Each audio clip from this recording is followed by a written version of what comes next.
دوستو اگر میں آپ سے کہوں کہ آج کی ویڈیو دیکھنے کے بعد آپ اس قابل ہو جائیں گے کہ آپ ایک کامیاب اور حکمت والی زندگی گزار سکیں تو کیا آپ میری بات کا یقین کریں گے؟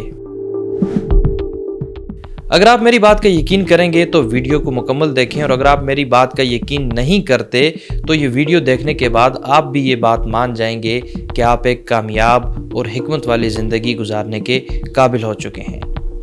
ہسٹری سیریز میں ویلکم، اور آج کی ویڈیو میں ہم بات کریں گے مشہور چائنیز فلاسفر کنفیوشس کے بارے میں۔ دوستو کنفیوشس کا جنم 551 BC میں چین کے ایک چھوٹے سے گاؤں لو کے اندر ہوا۔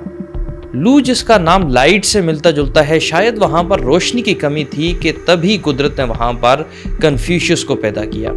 کنفیوشس ابھی 2 سال کے ہی تھے، ان کے والد کا انتقال ہو گیا اور اب ان کی پرورش کی ذمہ داری ان کی ماں کے پاس چلی گئی۔ کنفیوشس کی ماں نے اسے نہایت توجہ کے ساتھ پالا۔ بچپن سے ہی کنفیوشس کا رجحان علم، حکمت اور انسانیت کی طرف تھا، اور شاید یہی 3 اصول تھے جنہوں نے کنفیوشس کو دنیا کے بڑے فلاسفرز میں سے ایک فلاسفر بنایا۔ لیکن دوستو کنفیوشس کی جرنی اتنی آسان نہیں تھی۔ کنفیوشس جب بڑا ہوا تو اس نے مختلف جگہوں پر چھوٹی موٹی ملازمتیں کی، ایون کہ اس نے ایک ٹیچر کے طور پر بھی کام کیا۔ اس ساری جرنی کے دوران اس نے سوسائٹی کے اندر کچھ بیسک کمیوں کو دیکھا، اور ان کمیوں کو نوٹ کرتے ہوئے اس نے اپنے کچھ اصول بنائے۔ ان اصولوں کو اس نے تو کمپائل نہیں کیا، بلکہ اس کے اسٹوڈنٹس نے اس کی زندگی میں اس سے سن کر، اس سے جان کر اور اس سے سیکھ کر ایک بک کی فارم میں کمپائل کیا، جسے کوڈز آف ایتھکس کہا جاتا ہے۔ اور انہی کوڈز آف ایتھکس کی بنیاد پر آج کی جدید سوسائٹل سیٹ اپس قائم ہیں۔ دوستو کنفیوشس جب سوسائٹی کی کمزوریوں کو نوٹ ڈاؤن کر چکا تھا تو اس نے فیصلہ کیا کہ وہ تمام جابز کو کوئٹ کر کے سوسائٹی کی ویلفیئر کے لیے کام کرے گا، اور انہی کمزوریوں کی بیس پر اس نے اپنی فلسفی ڈیولپ کی، جس کے 5 بیسک اصول تھے، جنہیں آپ کنفیوشس کی فلسفی کے پلرز بھی کہہ سکتے ہیں۔ اور یہ اصول تھے ہیومینٹی، ایتھکس، جسٹس، وزڈم اور ٹروتھ۔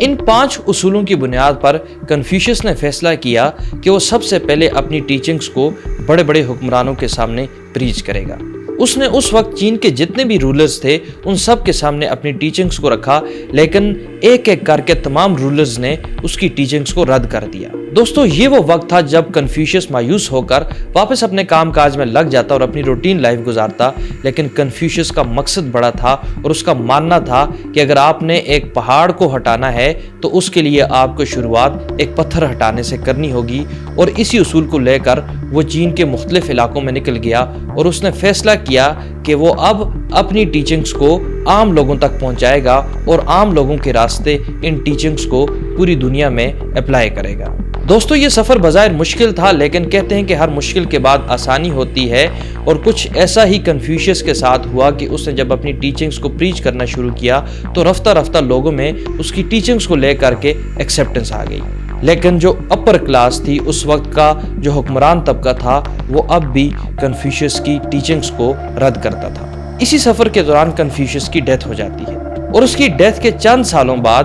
وہ حکمران جو اس کی اپوزیشن میں تھے، اس کی مخالفت کرتے تھے، انہوں نے بھی کنفیوشس کی ٹیچنگز کو ایکسیپٹ کرنا شروع کر دیا، اور چلتے چلتے روشنی کا یہ سفر چین کے مختلف علاقوں سے نکل کر جاپان اور دنیا کے کونے کونے میں پہنچ گیا۔ اور اگر آج کے وقت کے حساب سے دیکھا جائے، جو کنفیوشس کی ٹیچنگز ہیں، یہ جیسا معاشرہ وہ چاہتا تھا کہ اس کے اندر انصاف ہو، برابری ہو، فرد واحد تبدیلی لا سکتا ہے، اگر دیکھا جائے تو آج کے معاشرے کو بھی انہی ٹیچنگز کی ضرورت ہے۔ دوستو سوچیں اگر ہماری سوسائٹی کے اندر بھی ایسا سیٹ اپ ہو جہاں انصاف کا نظام ہو، لوگ سیلف چینج کی بات کریں اور خود کو بدلتے بدلتے سوسائٹی کے لیول تک جا پہنچیں، تو ہمارا معاشرہ کتنا خوشحال اور کتنا بہتر ہو جائے گا۔ اگر آپ کا یہ خیال ہے کہ کنفیوشس کی ٹیچنگز کو آج کے دور میں بھی موجودہ سیٹ اپ کے اندر لاگو ہونا چاہیے تو کمنٹ سیکشن میں اپنی رائے ضرور دیجیے گا، اور اگر آپ نے ہسٹری سیریز میں گریک فلاسفرز کو اسٹڈی کرنا ہے تو آئی بٹن پر کلک کریں، اور ہسٹری سیریز میں ہماری دیگر ویڈیوز بھی دیکھیں،